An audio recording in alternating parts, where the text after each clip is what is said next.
या लास्ट पे रखने का, क्योंकि इसमें पीरियोडिक टेबल था। है ये चैप्टर बहुत शॉर्ट था, लेकिन मेरा रीज़न था इसको लास्ट पे रखने का कि मैं चाह रही थी कि पीरियोडिक टेबल को हम लोग एंड वाले जो है सारे चैप्टर्स कंप्लीट करके एंड पे डिस्कस करें। इसके बाद जो है हमारा यूनिट नंबर 8 रह जाएगा क्लास 9 का। बाकी जो है हमारे सारे चैप्टर्स मेरे यूट्यूब चैनल पे मौजूद हैं, तो वहाँ पे जाके मेरे यूट्यूब चैनल को वीडियोस को जो है देखिए, उनसे लेक्चर्स को अंडरस्टैंड करें। उम्मीद है कि मेरे लेक्चर्स को आप अच्छे से अंडरस्टैंड करेंगे। चलते हैं अपने लेक्चर की तरफ। तो periodic table and periodicity of properties, कुछ मैंने आज डिसाइड किया कि पहले ही थोड़ा सा ना इंट्रोडक्शन को मैं यहाँ पे स्टार्टिंग के ना राइट करूँ, ताकि आप लोग क्लियरली इसको ज़्यादा अच्छे से अंडरस्टैंड कर सकें।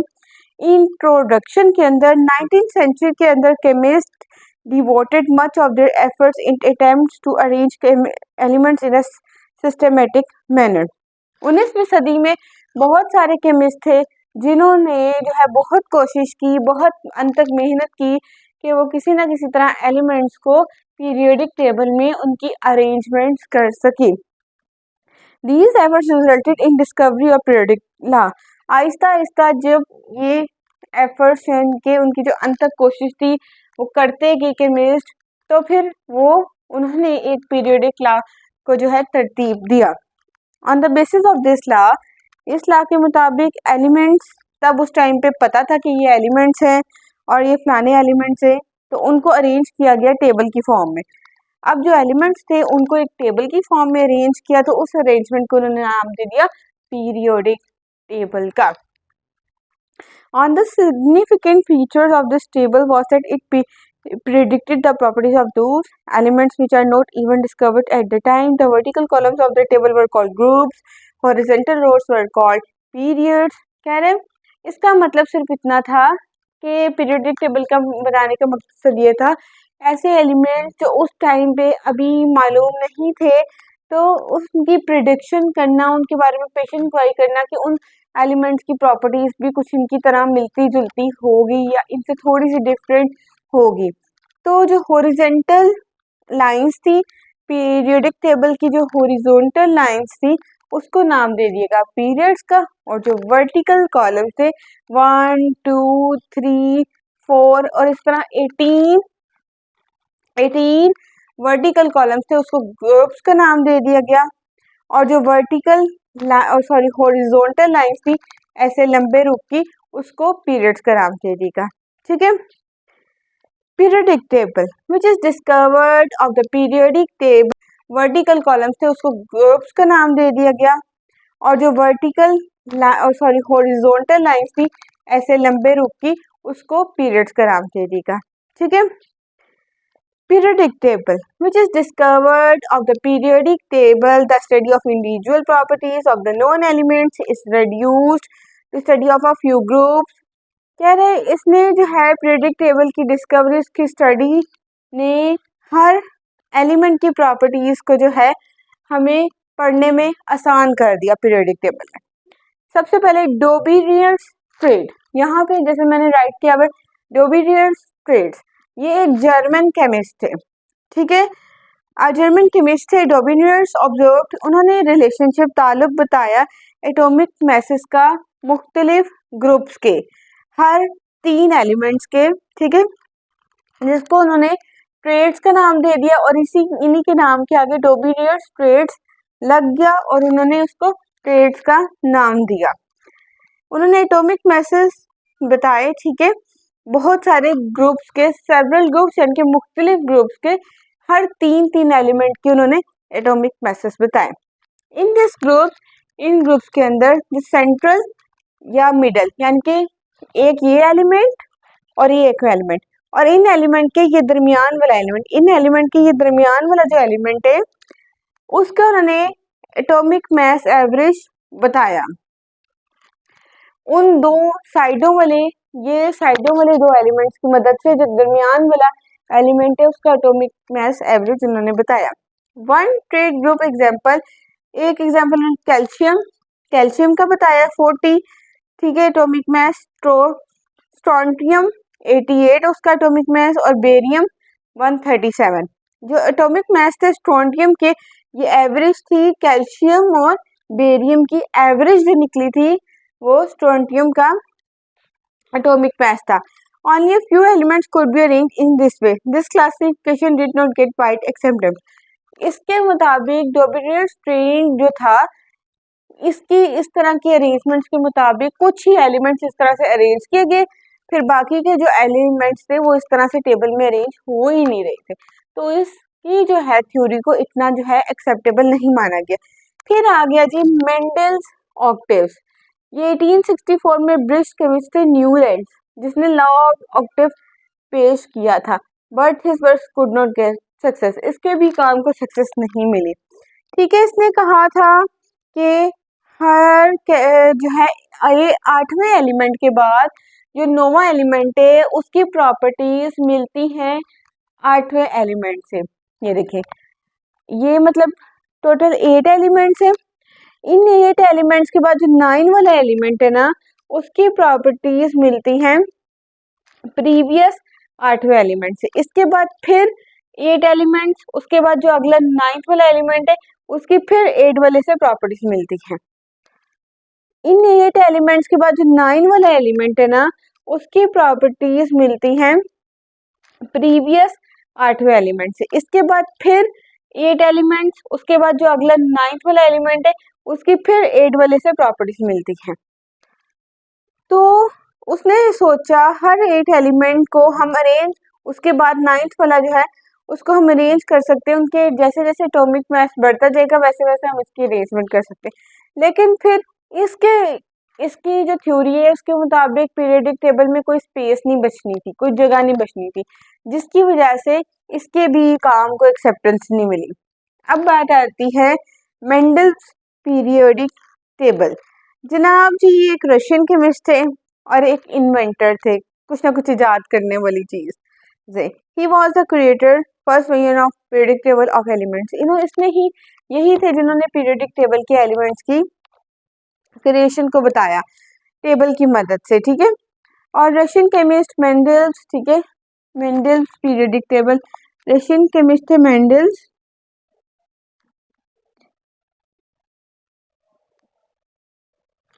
उन्होंने बताया था, ठीक है, कि एलिमेंट्स की जो स्टेटमेंट के मुताबिक जो प्रॉपर्टीज है एलिमेंट्स की, उनका पीरियोडिक फंक्शन है वो उसके एटॉमिक मैसेज की वजह से ही वर्कआउट करता है। ठीक है, यानी कि प्रॉपर्टीज ऑफ द एलिमेंट्स, जो एलिमेंट्स की प्रॉपर्टीज हैं वो are periodic functions of the atomic masses, उनके एटॉमिक मैसेज के मुताबिक ही काम करती हैं। ठीक है, इसी ने मेंडल्स पीरियोडिक टेबल ने ही अरेंजमेंट की थी पहले एलिमेंट्स की, और उसमें कुछ ना कुछ थोड़ी बहुत खामियां थी, लेकिन इसने ये फेल हो चुका था आइसोटॉप्स की अरेंजमेंट करने में, पोजीशन बताने में। ठीक है, ये इस चीज में थोड़ा फेल हो गया था। अब आते हैं बात पीरियोडिक लॉ। 1930 में मॉसले ने बताया नई प्रॉपर्टी एलिमेंट्स की, जिसके मुताबिक एटॉमिक नंबर उन्होंने बताया, मॉसले ने उन्होंने बताया एटॉमिक नंबर, एटॉमिक मास की जगह एटॉमिक नंबर जो है वो एलिमेंट की पोजीशन को डिस्क्राइब कर सकता है पीरियोडिक टेबल में, according to the periodic table periodic law. तो इसने बताया जो एलिमेंट की प्रॉपर्टीज है पीरियोडिक फंक्शन में वो किसकी वजह से है, एटॉमिक नंबर्स की वजह से। जबकि मेंडल्स कहता था एलिमेंट्स की जो प्रॉपर्टीज है वो पीरियोडिक फंक्शन में एटॉमिक मैसेज की वजह से, लेकिन पीरियोडिक में मॉसले ने बताया एलिमेंट्स की जो प्रॉपर्टीज हैं वो पीरियोडिक फंक्शंस में एटॉमिक मास की नंबर की वजह से हैं। ठीक है, मॉसले ने बताया। अब हम बात करते हैं मॉडर्न पीरियोडिक टेबल। ठीक है, मॉडर्न पीरियोडिक टेबल जो है, atomic number of an element is more fundamental property than atomic mass in two aspects। कह रहे एटॉमिक नंबर जो है ये ज्यादा बुनियादी प्रॉपर्टी है, ठीक है, एटॉमिक मास की निस्बत। It increases regularly from element to element. Atomic number बढ़ता है हाइड्रोजन से लेके और फर्दर जो है जितने भी एलिमेंट्स हैं उन तक एटॉमिक प्रॉपर्टीज हैं वो पीरियोडिक फंक्शंस में एटॉमिक मास की नंबर की वजह से हैं। ठीक है, मॉसले ने बताया। अब हम बात करते हैं मॉडर्न पीरियोडिक टेबल। ठीक है, मॉडर्न पीरियोडिक टेबल जो है, atomic number of an element is more fundamental property than atomic mass in two aspects. कह रहे एटॉमिक नंबर जो है ये ज्यादा बुनियादी प्रॉपर्टी है, ठीक है, एटॉमिक मास की निस्बत।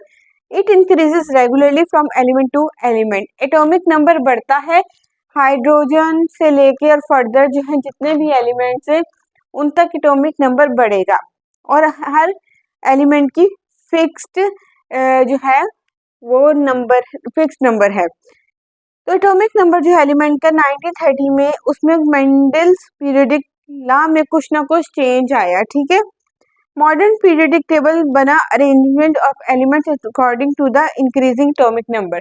मॉडर्न पीरियोडिक टेबल में जब चेंजिंग्स आई तो उसमें जो मेन चेंज था कि वो एटॉमिक नंबर जो है वो बढ़ेगा, ठीक है।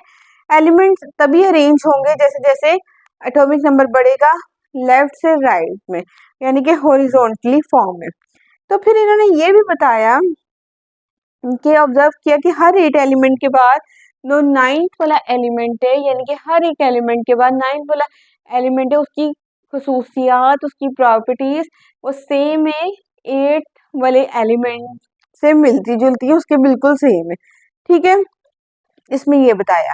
फिर उसके बाद long form of periodic table में देखा जाए इसमें दो चीजें ही मेन है। सबसे पहले जो हॉरिजॉन्टल रोज है, ठीक है, इस तरह से जो हॉरिजॉन्टल रोज है वो होंगी पीरियड्स, और जो इस तरह से वर्टिकल कॉलम्स हैं वो होंगे ग्रुप्स, ठीक है। तो ग्रुप्स बनेंगे लेफ्ट से राइट की तरफ, यानी कि उल्टे हाथ से आगे की तरफ, राइट सीधी की तरफ, उल्टे हाथ से सीधी की तरफ। 1 से लेके 18 ग्रुप्स है हमारे पीरियोडिक टेबल में। 1 2 3 4 5 6 7 8 9 10 11 12 13 14 15 16 17 18। जबकि जो हमारे रो जो है रोज है हॉरिजॉन्टल रोज 1 2 3 4 5 6 7, ये 7 है, रोज 7 है। और जो हमारे जो हॉरिजॉन्टल कॉलम्स है वो है 18, ठीक है। इसमें यही चीज है, इतना कोई इसमें वो नहीं है। तब हम पढ़ते हैं salient features of long form of periodic table. ये जो पीरियोडिक टेबल है ये 7 हॉरिजॉन्टल रोज पे मुश्तमिल है जिसको कहते हैं पीरियड्स। 7 हॉरिजॉन्टल रोज, ठीक है, नोन एज पीरियड्स। जबकि पहले पीरियड के अंदर 2 एलिमेंट्स है, सेकंड और थर्ड पीरियड के अंदर 8 एलिमेंट्स है, फोर्थ से फिफ्थ पीरियड के अंदर 18 एलिमेंट्स है, सिक्स पीरियड के अंदर 32 एलिमेंट्स है, सेवन पीरियड के अंदर 22 एलिमेंट है, और ये इनकम्प्लीट है जिसमें इसी पीरियड के अंदर लेक्टिनाइड्स और एक्टिनाइड्स भी आते हैं। Elements of a period show different properties. जो पीरियड्स के अंदर जितने भी एलिमेंट्स हैं वो मुख्तलिफ खसूसियात को डिटरमाइन करते हैं। There are 18 vertical columns in the periodic table number 1 to 18 from left to right which are called groups. 18 vertical columns है पीरियोडिक टेबल में, ठीक है, जिसको 1 से 18 तक का नंबर दिया गया लेफ्ट से राइट की तरफ, और उन्हें ग्रुप्स कहा गया है। The elements of a group show similar chemical properties. जो ग्रुप के अंदर जितने भी एलिमेंट्स हैं उनकी प्रॉपर्टीज सेम है, जबकि जो हमारे पीरियड के अंदर है एलिमेंट्स उसमें प्रॉपर्टीज डिफरेंट हैं। एलिमेंट्स जो हैं उनको 4 ब्लॉक्स में डिटरमाइन किया गया है उनके सबशेल के मुताबिक, ठीक है। S P D F elements को S block P block D block F block के मुताबिक अरेंज किया गया है, ठीक है, सबशेल के मुताबिक। मतलब ये जो सबशेल है ना, एक सबशेल में ये सबशेल है, एक सबशेल में 2 होंगे, दूसरे सबशेल में जो हमारे पास 8, तीसरे में 8 का मल्टीप्लाई, फिर उसका मल्टीप्लाई, ठीक है, इस तरह से। यानी कि यहाँ पे लिखा हुआ है there are 4 blocks in the periodic table. 4 blocks हैं, ये देखें, एस पी और ये डी और ये एफ। नोबल गैसेस एफ, और नॉन मेटल्स जो है P block, heavy metals D block, और एस ब्लॉक में लाइट मेटल्स होंगे, ठीक है। S P D F and S block. For example elements जो है ग्रुप 1 और ग्रुप 2 उनके वैलेंस इलेक्ट्रॉन्स जो है ना एस में आएंगे, तो इनको एस ब्लॉक एलिमेंट्स कहा जाता है। ग्रुप 13 से ग्रुप 18 तक उनके वैलेंस इलेक्ट्रॉन में को कहा जाएगा पी सबशेल, ठीक है। और जो बाकी जो होंगे वो पी ब्लॉक के एलिमेंट्स होंगे। डी ब्लॉक में एस शेल और पी ब्लॉक वाले एलिमेंट्स आएंगे, ठीक है। और एफ ब्लॉक जो है, जो नोबल गैसेस के, वो अलग से सेपरेट किया गया। Each period consist of 10 group starting from 3 to 12। These are called transition metals.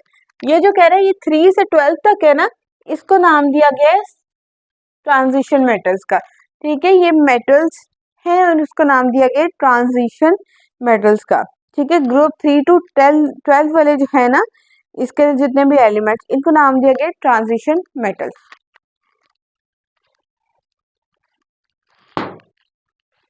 रोज है, ये एक रो, ये दूसरी रो, ये तीसरी, ये चौथी, ये पांचवी, छठी, सातवीं, ये हॉरिजॉन्टल रोज है। तो ये जो हॉरिजॉन्टल रोज है ये है पीरियड।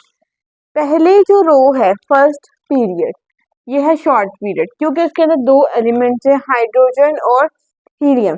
दूसरा पीरियड जो है हमारे पास, दूसरा और तीसरा पीरियड, इसको कहेंगे नॉर्मल पीरियड क्योंकि इसमें ना ही बहुत ही थोड़े एलिमेंट्स है और ना ही बहुत ज्यादा एलिमेंट्स है, तो इनको कहेंगे short, sorry normal periods. Two और थर्ड जो है हमारे पास पीरियड वो है नॉर्मल पीरियड्स। फोर्थ और फिफ्थ पीरियड जो है हमारे पास लॉन्ग पीरियड्स है। टू और थ्री में, टू में है lithium, beryllium, boron, carbon, nitrogen, oxygen, fluorine, neon. जबकि सेकंड में हमारे पास है जी lithium, beryllium, boron, carbon, nitrogen, oxygen, fluorine, neon. जबकि थर्ड में हमारे पास sodium, magnesium, aluminium, silicon, phosphorus, sulphur, chlorine, argon. Fourth और फिफ्थ पीरियड है लॉन्ग पीरियड। फोर्थ के अंदर potassium, calcium, scandium, titanium, vanadium, chromium, manganese, iron, cobalt, nickel, copper, zinc, gallium, ठीक है। और ये बाकी जो है ना गैसेस हैं, ठीक है, फोर्थ और फिफ्थ पीरियड के अंदर, ठीक है। आगे इसके बाद फर्दर जो है हमारे पास स्कैंडियम, सीजियम, ठीक है। अच्छा, फिफ्थ पीरियड में रुबीडियम, स्ट्रोंशियम और फर्दर जो है ना जितने भी 1 2 3 4 5 6 7 8 9 10 11 12 13 14 15 16 17 18, मतलब 18 इसके अंदर और 1 2 3 4 5 6 7 8 9 10 11 12 13 14 15 16 17 18 ही जो है फोर्थ पीरियड के अंदर, फोर्थ और फिफ्थ पीरियड के अंदर दोनों के अंदर 18 एलिमेंट्स मौजूद है। जबकि सिक्स और सेवन की बात कीजिए, सीजियम, बेरिलियम और ये फर्दर ऑन जो जितने भी हैं, और सेवन के अंदर फ्लोरीन है, रुबेडियम है और ये बाकी लेंथेनाइड्स और एक्टिनाइड्स। ये जो दो लाइन है ना, ये लेंथेनाइड्स और एक्टिनाइड्स की हैं, ठीक है। इसमें से जो है ये वाली जो दो लाइन है लेंथेनाइड्स और एक्टिनाइड्स की। सिक्स और सेवन जो है ना, और ये बहुत लंबे पीरियड्स हैं, इसको कहेंगे वेरी लॉन्ग पीरियड्स, ठीक है। जबकि हमारे पास ग्रुप्स की बात की जाए, जबकि हमारे पास ग्रुप्स की बात की जाए, ग्रुप्स के अंदर जो है ग्रुप 1 के अंदर जो है हमारे पास वो मौजूद है, consist of hydrogen, lithium, sodium, potassium, rubidium, caesium and francium. ये देखें, hydrogen, lithium, sodium, potassium, rubidium, caesium, francium, ये जो है ना हमारे पास लाइट मेटल्स है ग्रुप 1 के अंदर। ग्रुप 1 के अंदर हमारे पास ये मौजूद है। जो ग्रुप 1 है ना, इसके अंदर इलेक्ट्रॉन नंबर ऑफ जो इलेक्ट्रॉन्स हैं इनके वैलेंस शेल में, इसके अंदर although elements of a group do not have continuously increasing atomic number yet they have similar electronic configuration in their valence shell। इसमें कह रहा है ग्रुप्स के अंदर जो एलिमेंट्स है ना, इनकी जो इलेक्ट्रॉनिक कॉन्फ़िगरेशन है ना सेम ही है, इतना कोई खासा इनमें फर्क नहीं है। इस रीजन की वजह से एलिमेंट जो है ना ग्रुप के अंदर उसको फैमिली कहते हैं क्योंकि वो सेम ही उनकी प्रॉपर्टीज होती है, ठीक है। ग्रुप 1 के एलिमेंट्स का 1 इलेक्ट्रॉन है इनके वैलेंस शेल में। जो ग्रुप 1 के इलेक्ट्रॉन है ना, एलिमेंट्स है, उनके तो 1 इलेक्ट्रॉन है, मतलब हर किसी के पास एक इलेक्ट्रॉन है उसके वैलेंस शेल के अंदर, ठीक है। और इसको ग्रुप वन के एलिमेंट्स को कहा जाता है, ये है अल्कली मेटल्स, इनको अल्कली मेटल्स कहा जाता है, ठीक है। ग्रुप वन, ग्रुप टू और ग्रुप 13 से 17 तक। ग्रुप 13 और 17 जो इनके अंदर नॉर्मल एलिमेंट्स है, ठीक है। और इनके इनर शेल्स, अंदर वाले शेल्स जो है कम्प्लीटली फिल्ड है, ठीक है, मुकम्मल तौर पर फिल्ड है। और ये हेलोजीन्स है क्योंकि इनके 7 इलेक्ट्रॉन्स है इनके वैलेंस शेल के अंदर। जबकि ग्रुप 3 से 12 के जो है, जैसे मैंने पहले बताया, 3 से 12 को हम कहेंगे ट्रांजिशन एलिमेंट्स। इनके डी सब शेल में जो है is in the process of completion, ठीक है, मतलब इतना अनकम्प्लीट उनके जो है सब शेल्स है। ग्रुप ये जो 3 से 7 तक के ना, इसके अनकम्प्लीट सेल सब सेल्स हैं इन एलिमेंट्स के, ठीक है। अब यहाँ पे हम बात कर लेते हैं पीरियोडिसिटी ऑफ प्रॉपर्टीज, जैसे atomic size and atomic radius. इसके अंदर ये देखें, ये रेडियस दो जो है ना कार्बन एटम, इस कार्बन एटम की अब यहाँ पे बात की, फर्दर डिटेल करते हैं, पढ़ते हैं, मैं आपको बताती हूँ। As we know that atoms are very small, जैसे हम जानते हैं एटम्स बहुत छोटे हैं और इनकी कोई खास बाउंड्रीज नहीं होती, ना इनका फिक्स शेप और साइज, मतलब साइज है। तो इसको एटम के साइज को मेजर करना डिफिकल्ट है, ठीक है। It is difficult to measure size, to measure size of atom, ठीक है, यहाँ पे ये बात होगी, ठीक है। Therefore, the common method to determine the size of an atom is to assume that atoms are spheres। तो एक बहुत ही आम सा मेथड है कि एटम के साइज को मेजर करने का, समझ लें कि दो स्फीयर्स हैं, ये टू हमारे पास स्फीयर्स हैं। When they lie close to each other, they touch each other। तो जब ये इनको क्लोज, इनके एक दूसरे करीब लाया जाएगा तो एक दूसरे को ये क्या करेंगे, टच करेंगे। Half of the distance between the nuclei of a two bounded atom is referred at the atomic radius।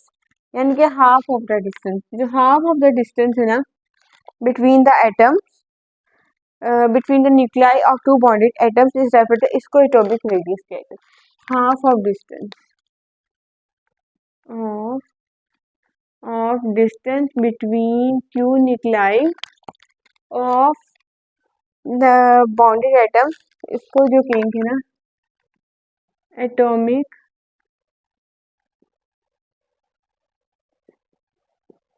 Radius कहेंगे, हाफ, ठीक है। For example the distance between the nuclear of two carbon atoms is in element is from 154 picometer, it means it's half 77 picometer is radius of carbon atom. यानी कि carbon के atom का half जो radius है, कह रहे हैं इन दोनों का रेडियस 154 पिकोमीटर, लेकिन जब इनका हाफ किया जाएगा तो दोनों का 77 होगा, हाफ ही इसका हाफ ही इसका, ठीक है। तो इसमें एक और चीज है, द साइज ऑफ एटम और their radius increases from top to bottom in a group. Group के अंदर एटम का और जो रेडियस है उसका इंक्रीज बढ़ता है ऊपर से नीचे की तरफ। अब ये देखिए लिथियम में 152 है रेडियस, तो लिथियम के बाद सोडियम है, सोडियम का 186 बढ़ रहा है, पोटाशियम का उससे ज्यादा बढ़ेगा, रुबिडियम का उससे ज्यादा बढ़ेगा, सीजियम का उससे ज्यादा बढ़ेगा। जो एटम का साइज है ना ऊपर से नीचे की तरफ छोटा बढ़ता है, एटम का साइज ऊपर से नीचे की तरफ बढ़ेगा, हाइड्रोजन का छोटा, लिथियम का थोड़ा बड़ा, सोडियम का उससे बड़ा, फर्दर बढ़ता है, ठीक है। इफेक्टिव न्यूक्लियर चार्ज, तो जितना एटम का साइज बढ़ेगा उस पर जो न्यूक्लियर चार्ज है वो कम होता जाएगा। स्ट्रेंथ और atomic size of transition elements have slightly variation, ये यहाँ से पढ़े तो the atomic size of elements first reduces और atom contracts and then there is increase in it when we move from left to right fourth period. कह रहा है fourth period की तरफ जाए तो जो एटम का साइज है जो है वो बढ़ता है, ठीक है। अब ये शील्डिंग इफेक्ट क्या है, व्हाट इज शील्डिंग इफेक्ट, सिर्फ इसकी डेफिनेशन आप लोगों ने करनी है। Valence electrons experiences less nuclear charge than that of actual charge, which is called effective nuclear charge. It means that, तो जो एटम का साइज है जो है वो बढ़ता है। ठीक है, अब ये शील्डिंग इफेक्ट क्या है? What is shielding effect? सिर्फ इसकी डेफिनेशन आप लोगों ने करनी है। Valence electrons experiences less nuclear charge than that of actual charge which is called effective nuclear charge. It means that electrons present in the inner shell screen or shield the force of attraction of nucleus felt by the valence shell electrons. This is called shielding effect. जी shielding effect एक ऐसा phenomena है, एक ऐसा term है जिसके अंदर सबसे पहले समझे इफेक्टिव न्यूक्लियर चार्ज का होता है। ये जो valence electron experience less nuclear charge than that of actual charge. Valence electrons होते हैं ना, इनके पास चार्ज होता है। अब उनका जो कह रहा है एक्चुअल चार्ज, असल जो चार्ज है, ठीक है, उसकी निस्बत उस पर जो चार्ज होता है न्यूक्लियर चार्ज का कम होना, उसकी निस्बत असल चार्ज का उससे कम होना, एक्चुअली कम होना, वो होगा इफेक्टिव न्यूक्लियर चार्ज। और इस तरह से शील्डिंग इफेक्ट की डेफिनेशन बनेगी जो फोर्स ऑफ इलेक्ट्रेशन होती है, अट्रैक्शन होती है न्यूक्लियस के अंदर जो कि बैलेंस इलेक्ट्रॉन्स फील करते हैं, उसको छुपा लेना, उसको शील्ड कर लेना, उसको हाइड कर लेना, तो वो शील्डिंग इफेक्ट कहलाता है। ठीक है, तो यहाँ पे दी फोर्स ऑफ अट्रैक्शन, ठीक है, जो फोर्स ऑफ अट्रैक्शन होती है न्यूक्लियस के ऊपर felt by the valence shell electron, जो वैलेंस शेल इलेक्ट्रॉन्स महसूस कर रहे होते हैं उनके ऊपर जो फोर्स होती है, ठीक है, अट्रैक्शन की फोर्स ऑफ अट्रैक्शन, न्यूक्लियस के ऊपर जो फोर्स ऑफ अट्रैक्शन होती है जो कि वैलेंस इलेक्ट्रॉन्स महसूस कर रहे होते हैं, उसको स्क्रीन या हाइड कर लेते हैं। ठीक है, इलेक्ट्रॉन्स जो हैं इनर शेल यानी कि शेल के जो अंदर इलेक्ट्रॉन्स होते हैं उसको हाइड कर लेते हैं। ठीक है, और इस इफेक्ट को कहेंगे शील्डिंग इफेक्ट। अब बात आती है शील्डिंग इफेक्ट, याद करें, इंक्रीज होगा down the group periodic table में। डाउन द ग्रुप के डाउन में, मतलब because this is it is easy to take away electron from potassium and then sodium. ठीक है, नीचे नीचे जो नीचे आहिस्ता आहिस्ता नीचे नीचे शील्डिंग इफेक्ट बढ़ता जाएगा।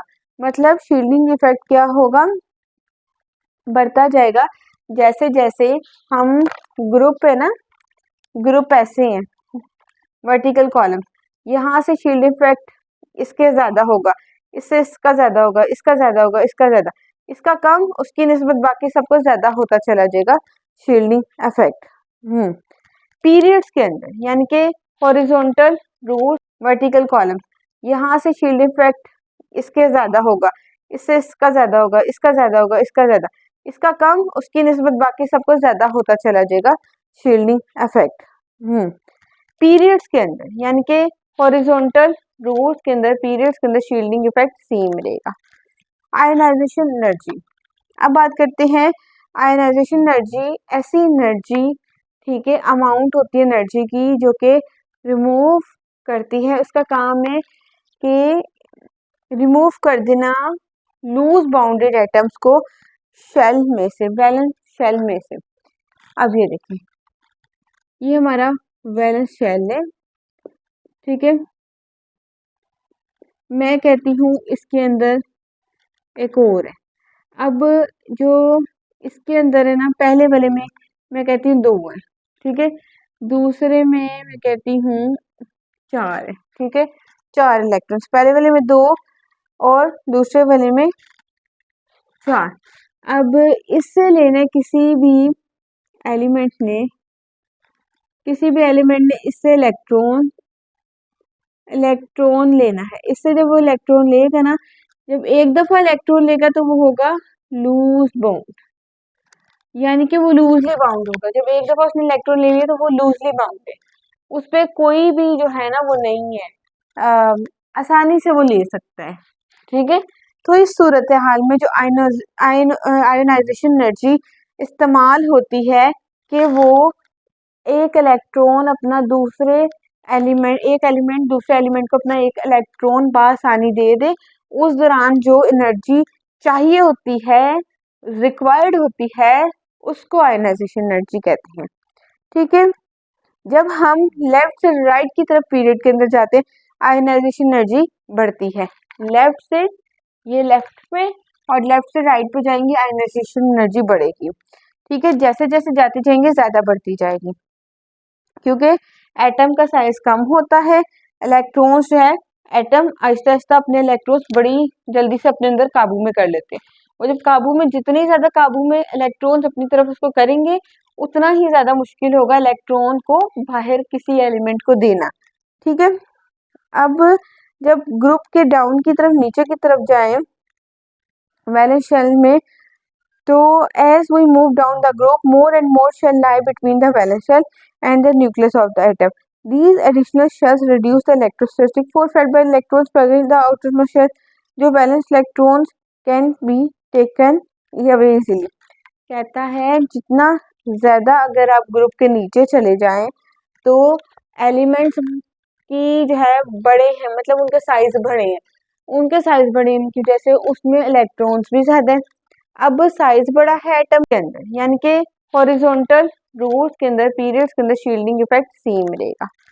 आयनाइजेशन एनर्जी, अब बात करते हैं आयनाइजेशन एनर्जी। ऐसी एनर्जी, ठीक है, अमाउंट होती है एनर्जी की जो कि रिमूव करती है, उसका काम है कि रिमूव कर देना लूज बाउंडेड एटम्स को शेल में से, वैलेंस शेल में से।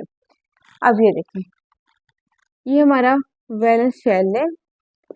ठीक है,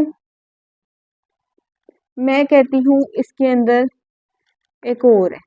अब जो इसके अंदर है ना, पहले वाले में मैं कहती हूँ 2 है। ठीक है, दूसरे में मैं कहती हूँ 4 है। ठीक है, 4 इलेक्ट्रॉन्स, पहले वाले में 2 और दूसरे वाले में 4। अब इससे लेने किसी भी एलिमेंट ने इससे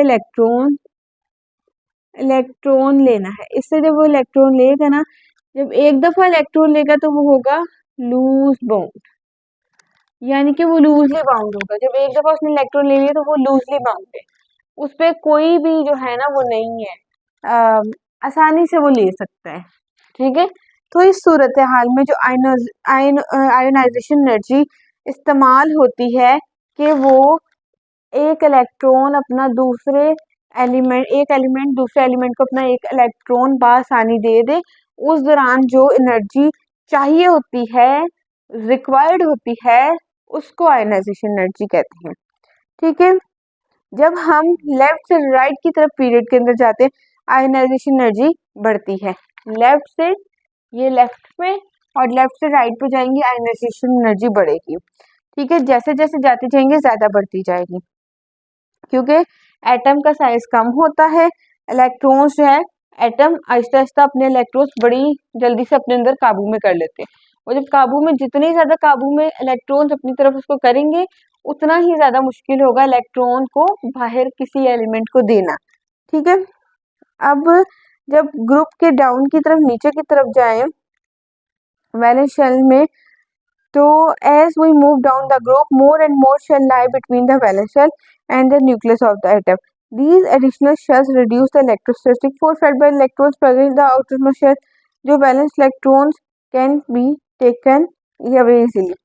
कहता है जितना ज्यादा अगर आप ग्रुप के नीचे चले जाएं तो एलिमेंट्स की जो है बड़े हैं, मतलब उनके साइज बड़े हैं। उनके साइज बड़े की वजह से उसमें इलेक्ट्रॉन्स भी ज्यादा है। अब साइज बड़ा है एटम का, किसी भी एलिमेंट का, तो उसमें इलेक्ट्रॉन ज्यादा। अब वो जो डाउन द ग्रुप देखा जाए तो एटम का साइज बड़ा है, इलेक्ट्रॉन्स भी ज्यादा, उसमें ये है कि उसमें ज्यादा पीरियोडिसिटी ऑफ प्रॉपर्टीज। अच्छा, ये यूनिट नंबर 3 मैंने क्यों डिसाइड किया लास्ट पे रखने का, क्योंकि इसमें पीरियोडिक टेबल था। है ये चैप्टर बहुत शॉर्ट था, लेकिन मेरा रीजन था इसको लास्ट पे रखने का कि मैं चाह रही थी कि पीरियोडिक टेबल को हम लोग एंड वाले जो है सारे चैप्टर्स कंप्लीट करके एंड पे डिस्कस करें। इसके बाद जो है हमारा यूनिट नंबर 8 रह जाएगा क्लास 9 का। बाकी जो है हमारे सारे चैप्टर्स मेरे यूट्यूब चैनल पे मौजूद हैं, तो वहाँ पे जाके मेरे यूट्यूब चैनल को, वीडियोस को जो है देखिए, उनसे लेक्चर्स को अंडरस्टैंड करें। उम्मीद है कि मेरे लेक्चर्स को आप अच्छे से अंडरस्टैंड करेंगे। चलते हैं अपने लेक्चर की तरफ। तो periodic table and periodicity of properties, कुछ मैंने आज डिसाइड किया कि पहले ही थोड़ा सा ना इंट्रोडक्शन को मैं यहाँ पे स्टार्टिंग के ना राइट करूँ ताकि आप लोग क्लियरली इसको ज़्यादा अच्छे से अंडरस्टैंड कर सकें। इंट्रोडक्शन के अंदर 19th सेंचुरी के अंदर chemist devoted much of their efforts in attempts to arrange elements in a systematic manner. 19वीं सदी में बहुत सारे केमिस्ट थे जिन्होंने जो है बहुत कोशिश की, बहुत अंत तक मेहनत की कि वो किसी ना किसी तरह एलिमेंट्स को पीरियोडिक टेबल में उनकी अरेंजमेंट्स कर सके। These efforts resulted in discovery of periodic law. Aahista Aahista जब ये एफर्ट्स के उनकी जो अंत तक कोशिश थी वो करते गए केमिस्ट, तो फिर वो उन्होंने एक पीरियोडिक लॉ को जो है तरतीब दिया।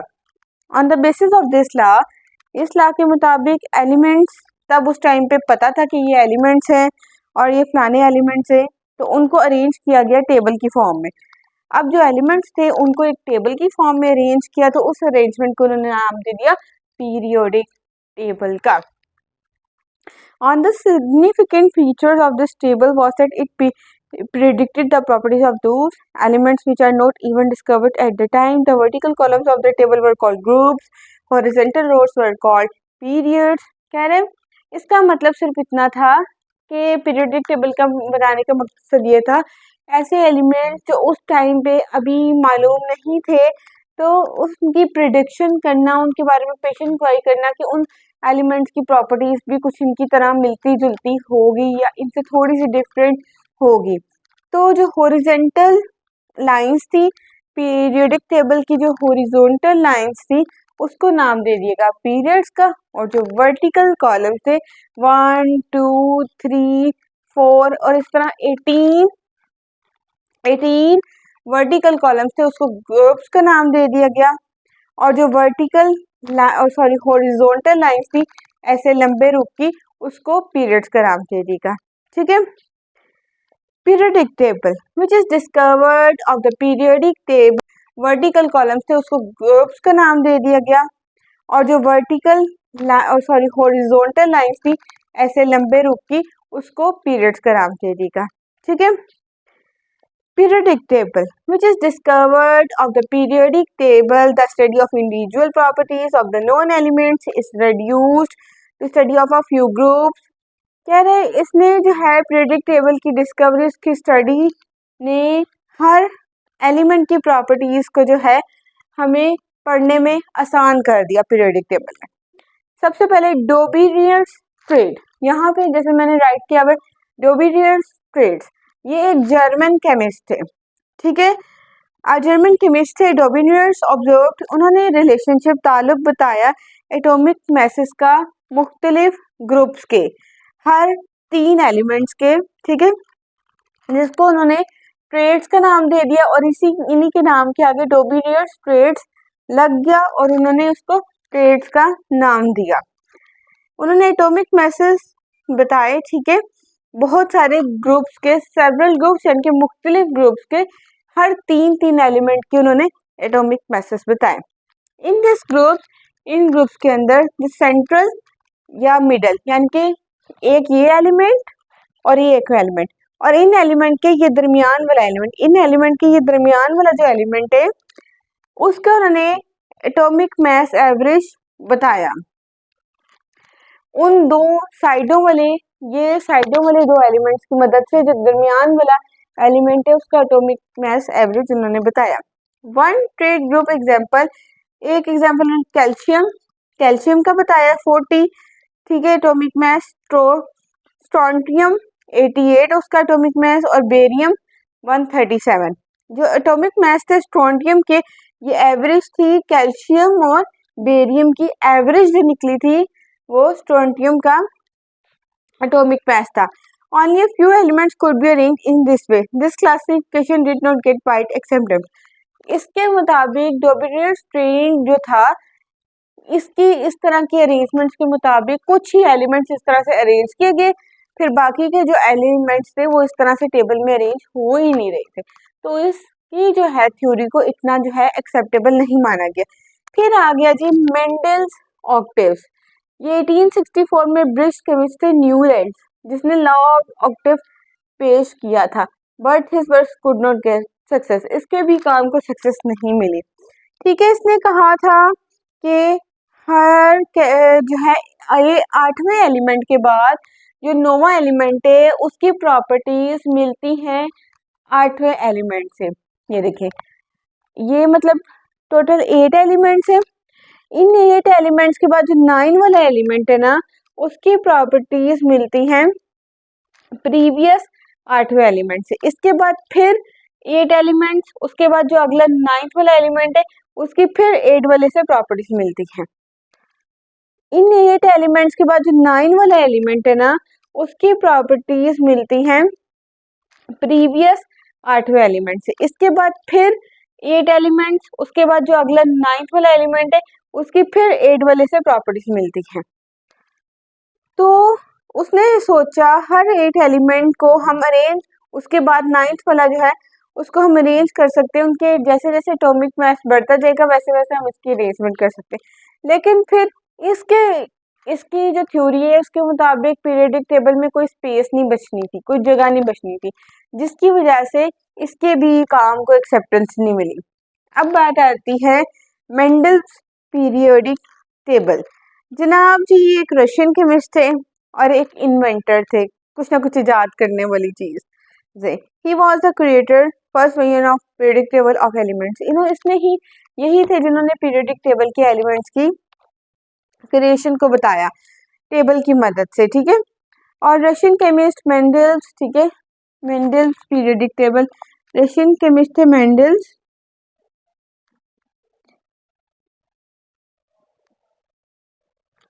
उन्होंने बताया था, ठीक है, कि एलिमेंट्स की जो स्टेटमेंट के मुताबिक जो प्रॉपर्टीज है एलिमेंट्स की, उनका पीरियोडिक फंक्शन है वो उसके एटॉमिक मैसेज की वजह से ही वर्कआउट करता है। ठीक है, यानी कि प्रॉपर्टीज ऑफ द एलिमेंट्स, जो एलिमेंट्स के प्रॉपर्टीज हैं वो are periodic functions of the atomic masses, उनके एटॉमिक मैसेज के मुताबिक ही काम करती हैं। ठीक है, इसी ने मेंडल्स पीरियोडिक टेबल ने ही अरेंजमेंट की थी पहले एलिमेंट्स की, और उसमें कुछ ना कुछ थोड़ी बहुत खामियां थी, लेकिन इसने ये फेल हो चुका था आइसोटॉप्स की अरेंजमेंट करने में, पोजीशन बताने में। ठीक है, ये इस चीज में थोड़ा फेल हो गया था। अब आते हैं बात पीरियोडिक लॉ।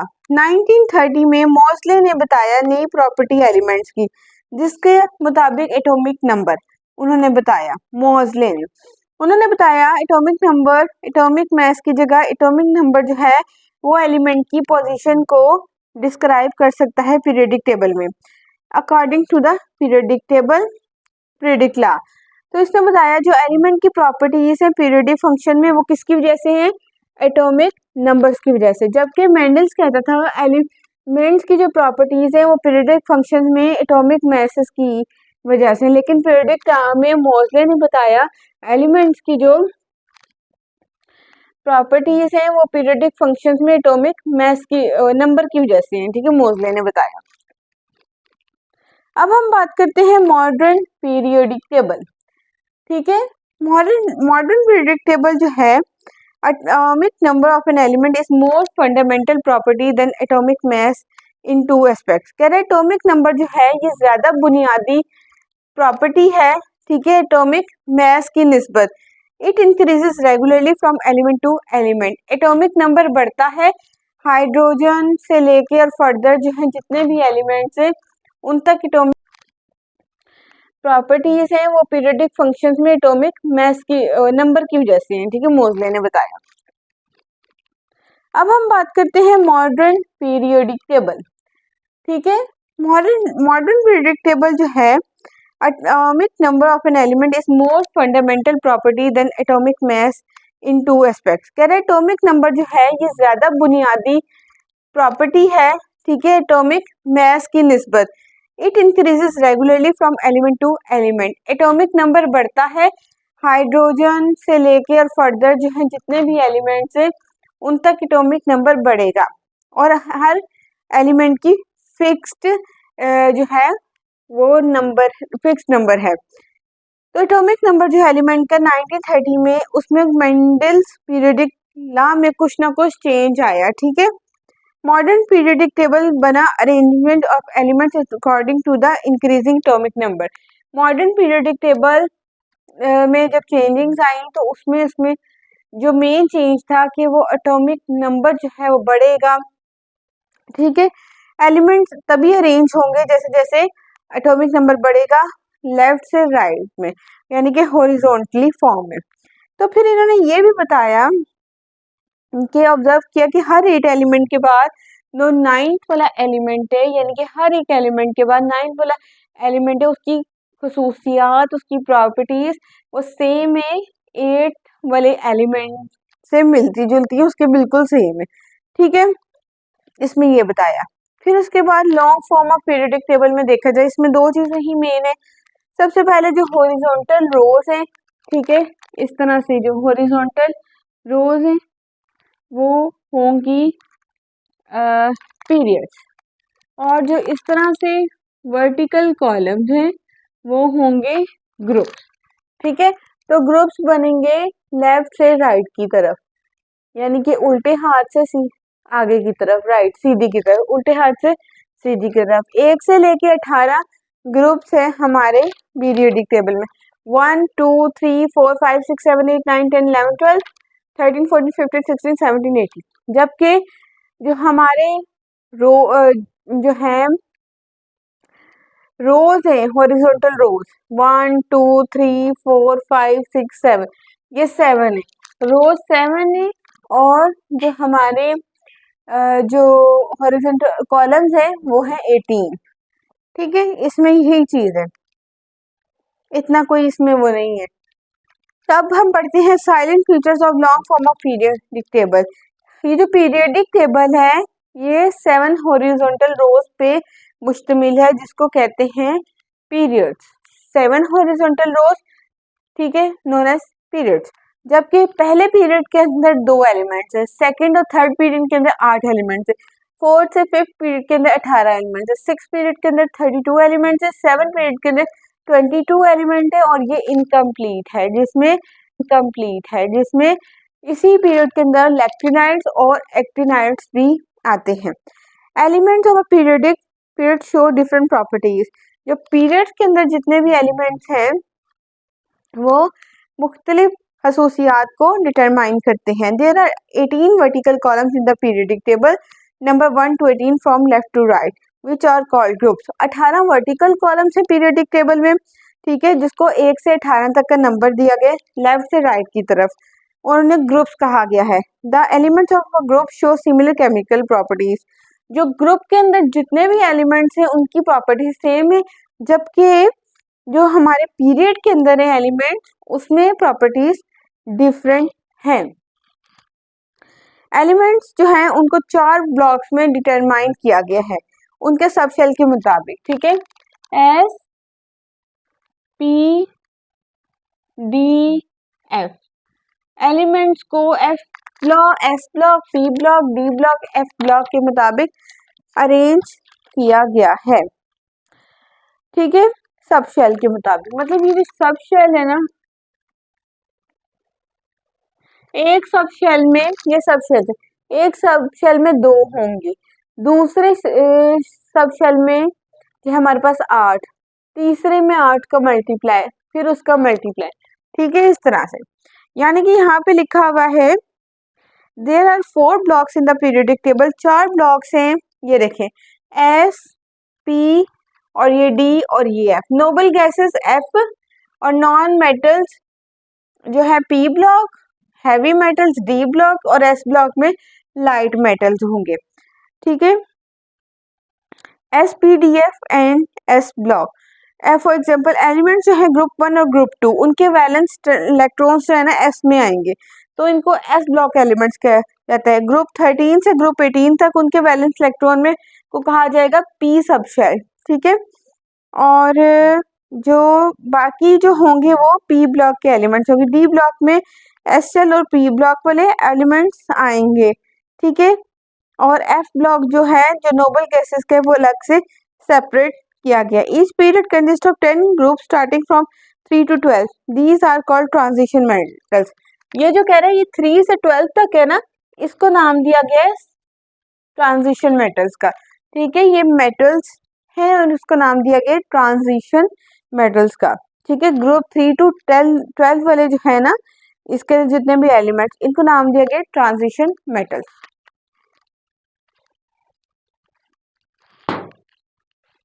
हॉरिजॉन्टल रोज है, ये एक रो, ये दूसरी रो, ये तीसरी, ये चौथी, ये पांचवी, छठी, सातवीं, ये हॉरिजॉन्टल रोज है। तो ये जो हॉरिजॉन्टल रोज है ये है पीरियड।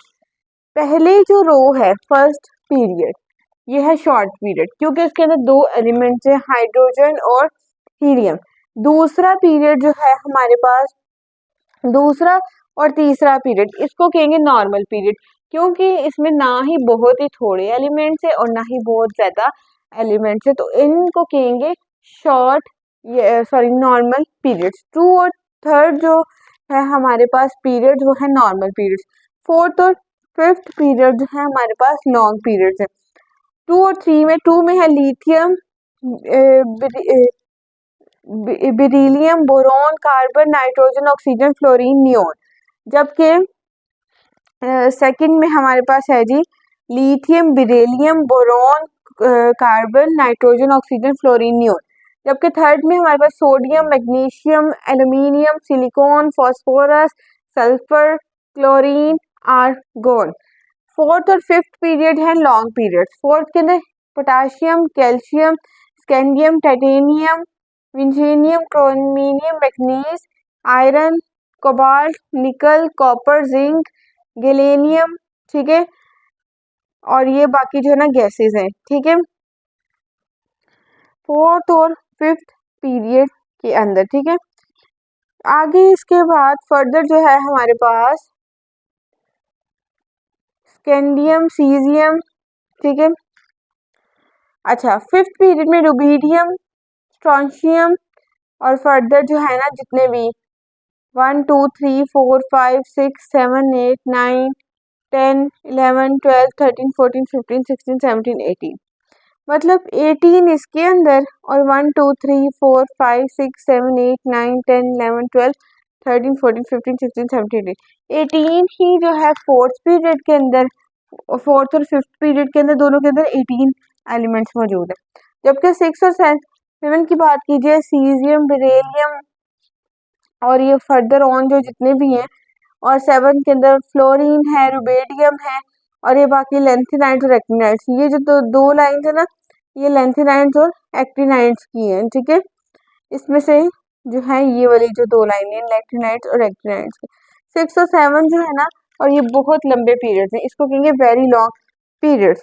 ठीक है, जबकि हमारे पास ग्रुप्स की बात की जाए, जबकि हमारे पास ग्रुप्स की बात की जाए, ग्रुप्स के अंदर जो है ग्रुप 1 के अंदर जो है हमारे पास वो मौजूद है, consist of hydrogen, lithium, sodium, potassium, rubidium, caesium and francium. ये देखें, hydrogen, lithium, sodium, potassium, rubidium, caesium, francium, ये जो है ना हमारे पास लाइट मेटल्स है ग्रुप 1 के अंदर। ग्रुप 1 के अंदर हमारे पास ये मौजूद है। जो ग्रुप 1 है ना, इसके अंदर इलेक्ट्रॉन नंबर ऑफ जो इलेक्ट्रॉन्स हैं इनके वैलेंस शेल में, इसके अंदर although elements of a group do not have continuously increasing atomic number yet they have similar electronic configuration in their valence shell। इसमें क्या ना, ग्रुप्स के अंदर जो एलिमेंट्स है ना, इनकी जो इलेक्ट्रॉनिक कॉन्फ़िगरेशन है ना सेम ही है, इतना कोई खासा इनमें फर्क नहीं है। इस रीजन की वजह से एलिमेंट जो है ना ग्रुप के अंदर, उसको फैमिली कहते हैं क्योंकि वो सेम ही उनकी प्रॉपर्टीज होती है। ठीक है, ग्रुप 1 के एलिमेंट्स का 1 इलेक्ट्रॉन है इनके वैलेंस शेल में। जो ग्रुप 1 के इलेक्ट्रॉन है ना, एलिमेंट्स है, उनके तो 1 इलेक्ट्रॉन है, मतलब हर किसी के पास एक इलेक्ट्रॉन है उसके वैलेंस शेल के अंदर। ठीक है, और इसको ग्रुप 1 के एलिमेंट्स को कहा जाता है, ये है अल्कली मेटल्स, इनको अल्कली मेटल्स कहा जाता है। ठीक है, ग्रुप 1, ग्रुप 2 और ग्रुप 13 से 17 तक। ग्रुप 13 और 17 जो इनके अंदर नॉर्मल एलिमेंट्स है। ठीक है, और इनके इनर शेल्स, अंदर वाले शेल्स जो है कम्प्लीटली फिल्ड है। ठीक है, मुकम्मल तौर पर फिल्ड है और ये हेलोजीन्स है क्योंकि इनके 7 इलेक्ट्रॉन्स हैं इनके वैलेंस शेल के अंदर। जबकि ग्रुप 3 से 12 के जो है, जैसे मैंने पहले बताया, 3 से 12 को हम कहेंगे ट्रांजिशन एलिमेंट्स। इनके डी सब शेल में जो है is in the process of completion, ठीक है, मतलब इतना अनकम्प्लीट उनके जो है सब शेल्स है। ग्रुप ये जो 3 से 7 तक के ना, इसके अनकम्प्लीट सेल सब शेल्स हैं इन एलिमेंट्स के, ठीक है। अब यहाँ पे हम बात कर लेते हैं पीरियोडिसिटी ऑफ प्रॉपर्टीज, जैसे atomic size and atomic radius. इसके अंदर ये देखें, ये रेडियस दो जो है ना कार्बन एटम, इस कार्बन एटम की अब यहाँ पे बात की, फर्दर डिटेल करते हैं, पढ़ते हैं, मैं आपको बताती हूँ। As we know that atoms are very small, जैसे हम जानते हैं एटम्स बहुत छोटे हैं और इनकी कोई खास बाउंड्रीज नहीं होती, ना इनका फिक्स शेप और साइज, मतलब साइज है, तो इसको एटम के साइज को मेजर करना डिफिकल्ट है, ठीक है। It is difficult to measure size, to measure size of atom, ठीक है, यहाँ पे ये बात होगी, ठीक है। Therefore the common method to determine the size of an atom is to assume that atoms are spheres। तो एक बहुत ही आम सा मेथड है कि एटम के साइज को मेजर करने का, समझ लें कि दो स्फीयर्स हैं, ये टू हमारे पास स्फीयर्स हैं। When they lie close to each other, they touch each other। तो जब ये इनको क्लोज, इनके एक दूसरे करीब लाया जाएगा तो एक दूसरे को ये क्या करेंगे, टच करेंगे। Half of the distance between the nuclei of a two bounded atom is referred as the atomic radius। यानी कि हाफ ऑफ द डिस्टेंस, जो हाफ ऑफ द डिस्टेंस है ना between the atoms, between the nuclei of two bonded atoms is referred to, इसको atomic radius कहते हैं। Half of distance of distance between two nuclei of the bonded atom, इसको जो कहेंगे ना atomic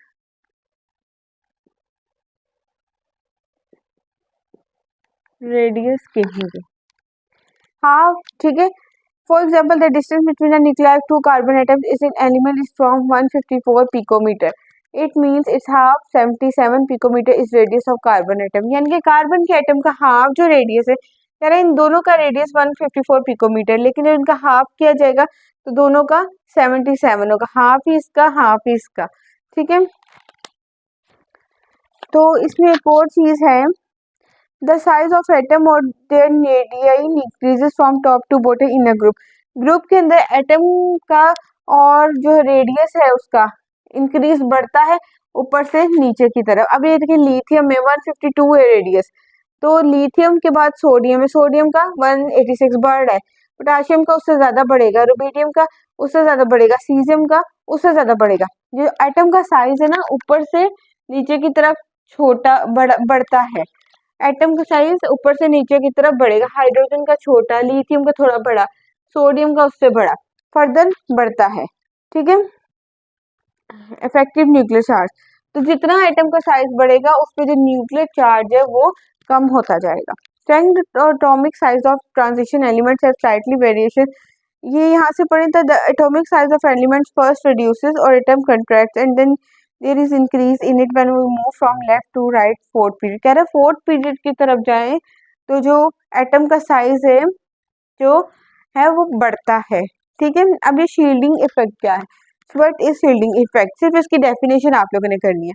valence electrons experiences less nuclear charge than that of actual charge, which is called effective nuclear charge. It means that, तो जो atom का size है जो है वो बढ़ता है, ठीक है। अब ये शील्डिंग इफेक्ट क्या है, व्हाट इज शील्डिंग इफेक्ट, सिर्फ इसकी डेफिनेशन आप लोगों ने करनी है।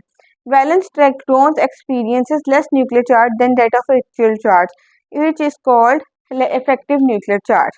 It means that electrons present in the inner shell screen or shield the force of attraction of nucleus felt by the valence shell electrons। This is called shielding effect। जी shielding effect एक ऐसा phenomena है, एक ऐसा term है जिसके अंदर सबसे पहले समझे इफेक्टिव न्यूक्लियर चार्ज होता है। ये जो valence electron experience less charge than that of actual charge. Valence electrons होते हैं ना, इनके पास चार्ज होता है। अब इनका जो कह रहा है एक्चुअल चार्ज, असल जो चार्ज है, ठीक है, उसकी निस्बत उस पर जो चार्ज होता है न्यूक्लियर चार्ज का कम होना, उसकी निस्बत असल चार्ज का उससे कम होना, एक्चुअली कम होना, वो होगा इफेक्टिव न्यूक्लियर चार्ज। और इस तरह से शील्डिंग इफेक्ट की डेफिनेशन बनेगी, जो फोर्स ऑफ इलेक्ट्रेशन होती है, अट्रैक्शन होती है न्यूक्लियस के अंदर, जो कि बैलेंस इलेक्ट्रॉन्स फील करते हैं, उसको छुपा लेना, उसको शील्ड कर लेना, उसको हाइड कर लेना, तो वो शील्डिंग इफेक्ट कहलाता है। ठीक है, तो यहाँ पे दी फोर्स ऑफ अट्रैक्शन, ठीक है, जो फोर्स ऑफ अट्रैक्शन होती है न्यूक्लियस के ऊपर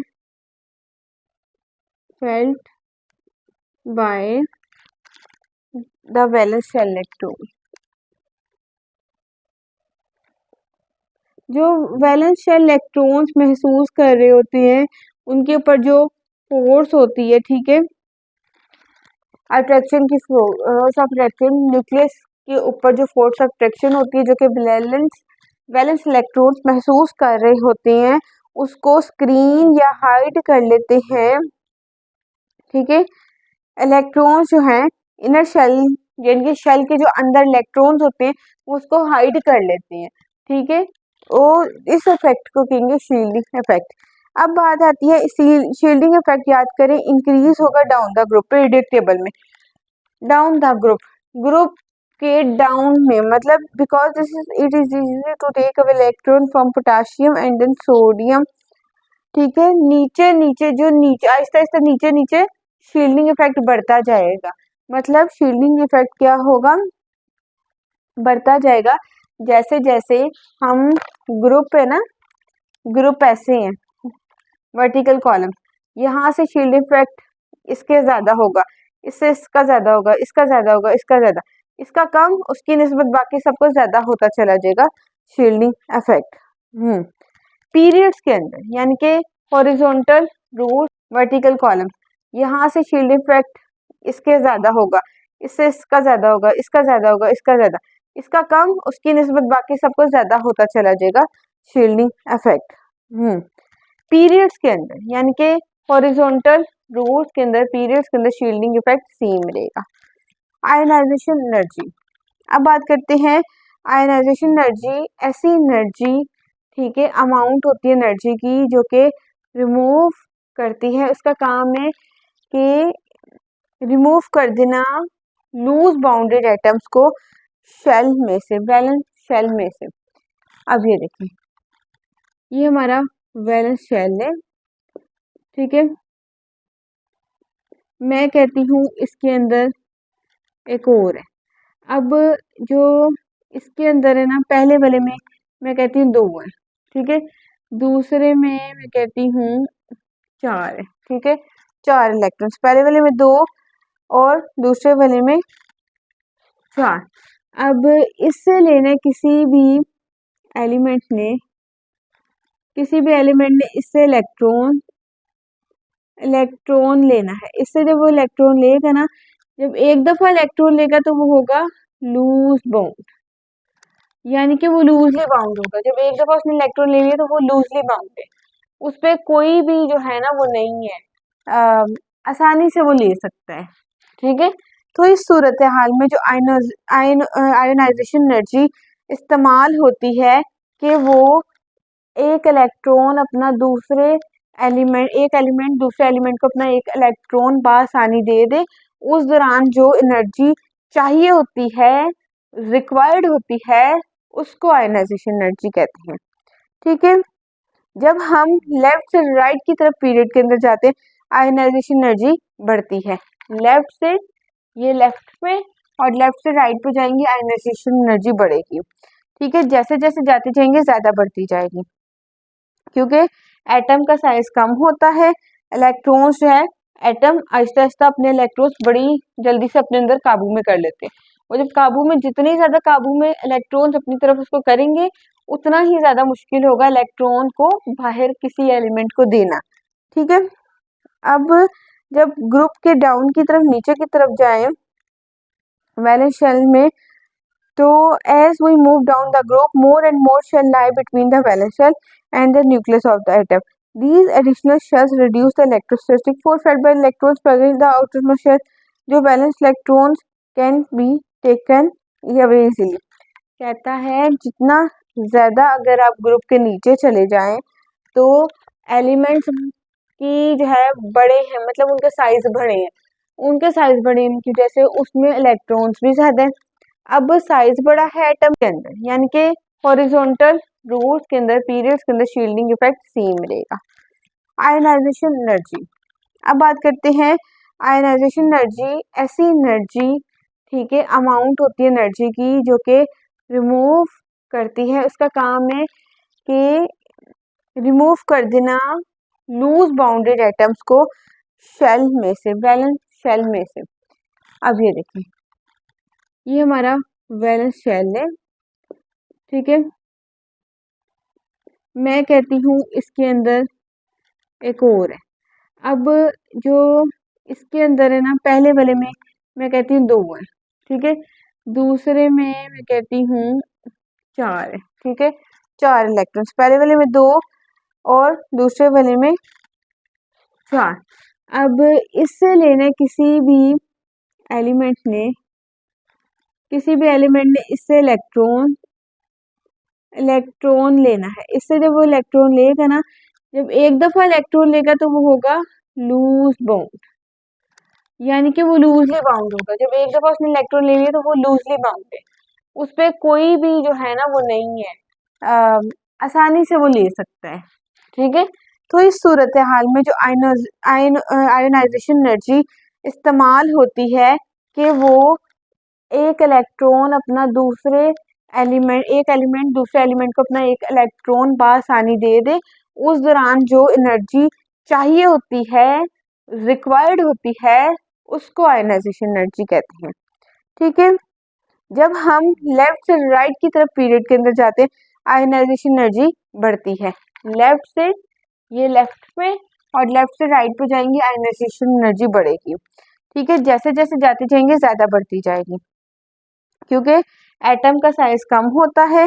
इलेक्ट्रॉन्स जो है, एटम आहिस्ता आहिस्ता अपने इलेक्ट्रॉन्स बड़ी जल्दी से अपने अंदर काबू में कर लेते हैं, और जब काबू में जितने ज्यादा काबू में इलेक्ट्रॉन्स अपनी तरफ उसको करेंगे, उतना ही ज्यादा मुश्किल होगा इलेक्ट्रॉन को बाहर किसी एलिमेंट को देना, ठीक है। अब जब ग्रुप के डाउन की तरफ नीचे की तरफ जाएं वैलेंस शेल में, तो as we move down the group, more and more shell lie between the valence shell and the nucleus of the atom. These additional shells reduce the electrostatic force felt by electrons present in the outermost shell. जो valence electrons can be taken away easily. कहता है जितना ज़्यादा अगर आप group के नीचे चले जाएं तो एलिमेंट्स की जो है बड़े हैं, मतलब उनके साइज बड़े हैं, की वजह से उसमें इलेक्ट्रॉन्स भी ज़्यादा हैं। अब साइज बड़ा है एटम का, किसी भी एलिमेंट का, तो उसमें इलेक्ट्रॉन ज्यादा। अब वो जो डाउन द ग्रुप देखा जाए तो एटम का साइज बड़ा है, इलेक्ट्रॉन्स भी ज्यादा, उसमें ये है कि उसमें ज्यादा पीरियड एलिमेंट्स के अंदर इलेक्ट्रोनेगेटिविटी, लिथियम के अंदर 1 है, बिरेलियम के अंदर 1.6 है, बोरॉन के अंदर 2.0, कार्बन के अंदर 2.6, नाइट्रोजन 3.0, ऑक्सीजन 3.4। सबसे ज्यादा जो इलेक्ट्रॉन नेगेटिविटी है वो है फ्लोरीन के अंदर, ठीक है। तो इलेक्ट्रोनेगेटिविटी डाउन द ग्रुप कम होती है, क्योंकि एटम का साइज इंक्रीज होता है। जब जब एटम का साइज इंक्रीज होता है, इलेक्ट्रोनेगेटिविटी कम होती जाती है। इस तरह से ये साबित होता है कि जो अट्रैक्शन है शेड प्लेन इलेक्ट्रॉन्स की, वो कम होती है, उसमें कमी बेशी हो जाती है।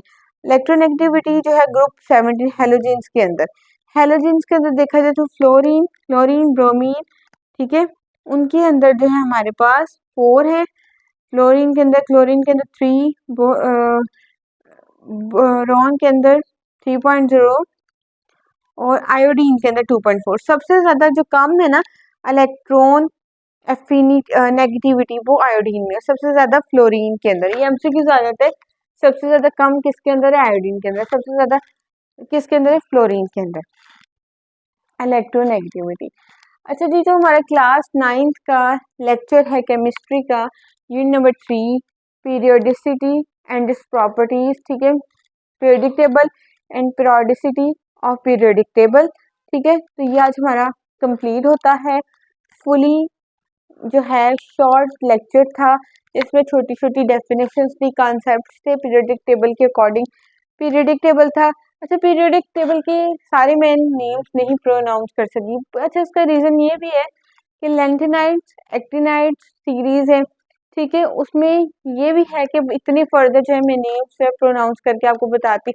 इससे अच्छा जो है आप लोग जो है ना बाकायदा उसके एक पीरियोडिक टेबल लें, उसमें उसके नेम्स है बाकायदा तौर पर जो है लिखे होते हैं, उसको आप अच्छे से रीड आउट करें, आपके लिए वो ज़्यादा अंडरस्टैंडेबल होगा। बाकी है कि किसी दिन अपने इंशाल्लाह लेक्चर में एक पीरियोडिक टेबल को स्पेशलाइज तौर पर जो है मैं उनके सारे जो कोशिश करूँगी एक एक सीरीज बना दूँ, नोबल गैसेस के अलग और जो बाकी सबकी सीरीज अलग अलग बना दो, विद नेम्स आप लोगों को समझाऊँ। I will try my best कि इंशाल्लाह अपने किसी लेक्चर के अंदर मैं ज़रूर पीरियोडिक टेबल को जो है डिस्कस करूँ, ठीक है, इंशाल्लाह ताला। पीरियड एलिमेंट्स के अंदर इलेक्ट्रोनेगेटिविटी, लिथियम के अंदर 1 है, बेरिलियम के अंदर 1.6 है, बोरॉन के अंदर 2.0, कार्बन के अंदर 2.6, नाइट्रोजन 3.0, ऑक्सीजन 3.4। सबसे ज्यादा जो इलेक्ट्रॉन नेगेटिविटी है वो है फ्लोरीन के अंदर, ठीक है। तो इलेक्ट्रोनेगेटिविटी डाउन द ग्रुप कम होती है क्योंकि एटम का साइज इंक्रीज होता है। जब जब एटम का साइज इंक्रीज होता है इलेक्ट्रोनेगेटिविटी कम होती जाती है। इस तरह से ये साबित होता है कि जो अट्रैक्शन है शेड फ्रेंड इलेक्ट्रॉन्स की वो कम होती है, उसमें कमी बेशी हो जाती है। इलेक्ट्रोनेगेटिविटी जो है ग्रुप 17 हेलोजेंस के अंदर, हेलोजेंस के अंदर देखा जाए तो फ्लोरीन, क्लोरीन, ब्रोमीन, ठीक है, उनके अंदर जो है हमारे पास 4 है। क्लोरीन के अंदर 3, बोरॉन के अंदर 3.0 और आयोडीन के अंदर 2.4। सबसे ज्यादा जो कम है ना इलेक्ट्रॉन नेगेटिविटी वो आयोडीन में, सबसे ज्यादा फ्लोरीन के अंदर। ये एमसीक्यूज आ जाता है, सबसे ज्यादा कम किसके अंदर है, आयोडीन के अंदर। सबसे ज्यादा किसके अंदर है, फ्लोरीन के अंदर, इलेक्ट्रोनेगेटिविटी।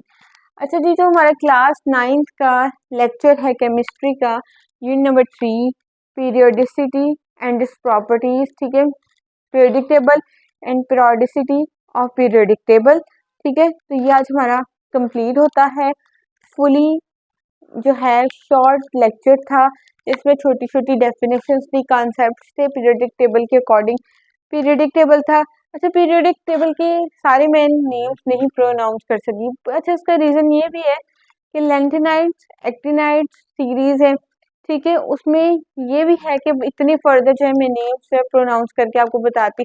इससे अच्छा जो है आप लोग जो है ना बाकायदा उसके एक पीरियोडिक टेबल लें, उसमें उसके नेम्स है बाकायदा तौर पर जो है लिखे होते हैं, उसको आप अच्छे से रीड आउट करें, आपके लिए वो ज़्यादा अंडरस्टैंडेबल होगा। बाकी है कि किसी दिन अपने इंशाल्लाह लेक्चर में एक पीरियोडिक टेबल को स्पेशलाइज तौर पर जो है मैं उनके सारे जो कोशिश करूँगी एक एक सीरीज बना दूँ, नोबल गैसेस के अलग और जो बाकी सबकी सीरीज अलग अलग बना दो, विद नेम्स आप लोगों को समझाऊँ।